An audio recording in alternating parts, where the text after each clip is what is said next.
Une publication qui pourrait secouer les marchés d'échange le dernier jour de trading de cette semaine, le 10 mars, avec le calendrier économique de Dukascopy.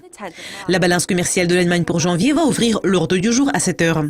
L'excédent commercial a augmenté de 18,7 milliards en décembre, ce qui a provoqué une hausse de l'excédent annuel qui atteint 253 milliards en 2016. Et c'est le niveau record. Les productions industrielles de la France pour janvier va suivre 45 minutes plus tard. Les productions a glissé sur une base mensuelle au cours du dernier mois de 2016.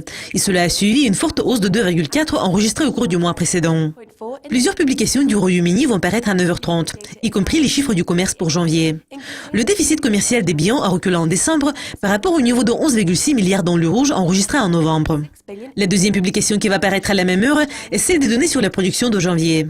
Les productions industrielles et celles manufacturières ont augmenté au cours du dernier mois de 2016. Mais les analystes prévoient qu'il y aura des corrections dans cette publication. L'enquête trimestrielle sur les attentes d'inflation de la Banque d'Angleterre est la dernière publication qui va paraître à 9h30. L'enquête trimestrielle a été menée par TNS au nom de la Banque d'Angleterre et elle évalue les attitudes du public en matière d'inflation, les opinions publiques au sujet de la banque et la sensibilisation aux résultats du travail de la banque.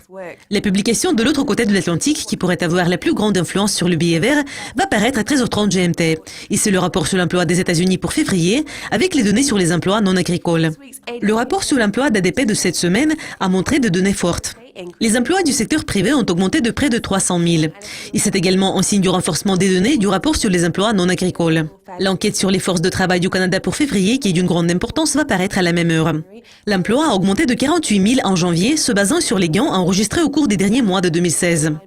Le taux de chômage a reculé de 0,1 point pour atteindre 6,8%.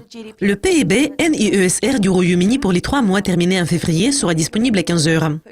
Selon le rapport précédent, la production a augmenté de 0,7% au cours des 3 mois terminés en janvier, après la hausse de 0,6% enregistrée au cours des 3 mois terminés en décembre. La balance du budget fédéral des États-Unis pour février va conclure l'ordre du jour à 19h. Je m'appelle Jessica Volker. Vous avez regardé le calendrier économique pour vendredi. Au revoir.